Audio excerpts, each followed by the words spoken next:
Today, we get to focus on our brand new exhibit, The Art of Music Experience, inside our Discovery Pyramid. Joining me now, Joy Feuer, co-founder and curator of the Art of Music Experience. Thank you so much for taking the time to talk to. Absolutely. Happy to. Awesome. All right, first of all, I just have to say, wow. When I first went in, I didn't realize the massive scale that some of these paintings are that were used to promote these albums. And they're all paintings. I thought some of these were like printed, but no, massive, hand painted, crazy to see in person. Just makes you feel like, wow. Can you tell me how the Art of Music Experience came together? Because it's an amazing exhibit. Sure, sure. Well, the paintings that you're speaking of that are larger than life, they were hand painted in the late 80s, early 90s and 2000s, all over Southern California and a little bit beyond. But they were used to promote new releases, tours, marketing stunts, and they were displayed on iconic locations like the record stores, clubs, record companies all throughout the area. And that's how people back in those times found out that a new album was coming, or a promotion was happening, or an artist was doing a signing. That was all promoted in that way. And this was pre-Photoshop, pre-digital. So these were all hand painted by humans. And the scale is anywhere from, 8 feet, 12 feet. You've seen many of them. And sometimes they're the actual portrait depiction of an artist. Sometimes it's the album cover. And they were just used in various ways to promote and market. That's awesome. I didn't even know about some of these. I've lived my whole life in Texas. You only get to see them like either on TV shows, Entertainment Tonight, or anything. So it was just cool to get to see them in person, because it really, these seem like one of those huge all-in sort of promotional tour items that they would use. So Yeah, and I mean this, the whole collection, it was the vision of Chris Gantos, who was the founder of Art and Sign, and that's one of a few companies that worked with the labels. I was at a label at the time, and that's how I got to know Chris and Art and Sign.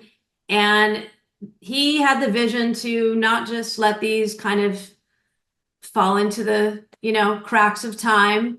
Nobody was really interested in saving them or doing anything. Sometimes they got painted over. Sometimes, an artist might want one, or a label might ask for one, but he didn't have the heart to paint over them, and he just felt like at some point, someday, they would be appreciated again.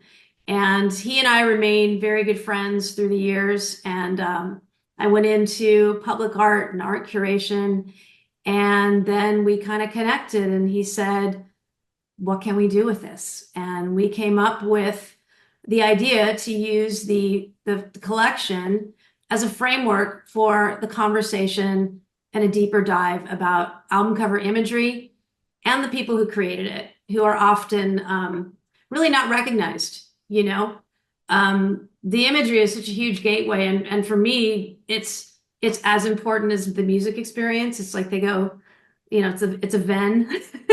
They go hand in hand. And but you look at iconic albums, and you can't tell me who the art director, graphic designer, photographer, illustrator was, or even if it was the musician themselves, because sometimes that happens too, or they collaborate. And we want to tell that story. jack of all trades in that case. No, Yeah. yeah, because I didn't even realize, like, until I started working behind the scenes in news, it takes a whole village to create some of these things. Like, it takes 100 people sometimes to put everything together just for one sort of image that defined kind of like a generation, you know? Yes. You Yes. walk in the exhibit, you see Michael Jackson, Beatles, and all these iconic album artwork, and you forget, okay, it wasn't just the Beatles putting this together. They had a little work or a little help, Yeah, and actually. it's, and one of the things we like to explore, and as you saw in the exhibit, there's hundreds and hundreds of actual albums, the physical albums with the covers, because we take the collection, which was from a certain era, And then we expand on that through the visual storytelling of different eras, different genres of music. And we wanted to make it an educational journey as well, but also, in a way that people could digest it and have it be fun. And so part of the research we've done is develop, themed album exhibits that tap into, album covers that depict famous paintings from the 1800s and 1900s. A lot of people, they don't know those artists. And now we're even bringing those long forgotten artists that painted those original paintings into the spotlight and showcasing that a band, that maybe in the 2000s or even current present day might have chosen that for their album cover and how that came about. We have famous artists, everybody knows Andy Warhol designed album covers, but so did Basquiat and Richard Price and Prince and so many album covers are designed by famous artists. Howard Finster, Talking Heads, so many, and it gives people a chance to go, oh wow, I didn't really realize that they did album covers, And then photography is another one that one of my favorite things that we found in our research was that there's a iconic image that a 14-year-old girl shot of a tornado, and this was in Jasper, early like 1940s. And that image went on to go in the Smithsonian. She won an award for it at the time, like a local photography award. And it's actually found its way to 3 album covers over 3 completely different eras. It's in Deep Purple's Stormbringer. It's in Miles Davis' Bitches Brew, and it's in Susie and the Banshees' Tinderbox. And that tornado appears in all those albums. And so when I say the deeper dive, it could be a little nerdy. There might be some nerds down in the rabbit hole with me, but You didn't sound nerdy to me, so you're good okay. on that. I don't. I actually think it's a compliment if I do, so it's okay. No, But no, I it's didn't even. really, we touch on, we have an amazing exhibit by Kosh, and he's somebody who you may not know him by name, but you certainly know Abbey Road, Eagles Hotel California, The Who, Who's Next, Linda Ronstadt albums. I mean, he's designed hundreds and hundreds of album covers and is a wonderful person that we are loving to shed light on of his career and his talent. Timeless. Henry Diltz, we also have an exhibit on.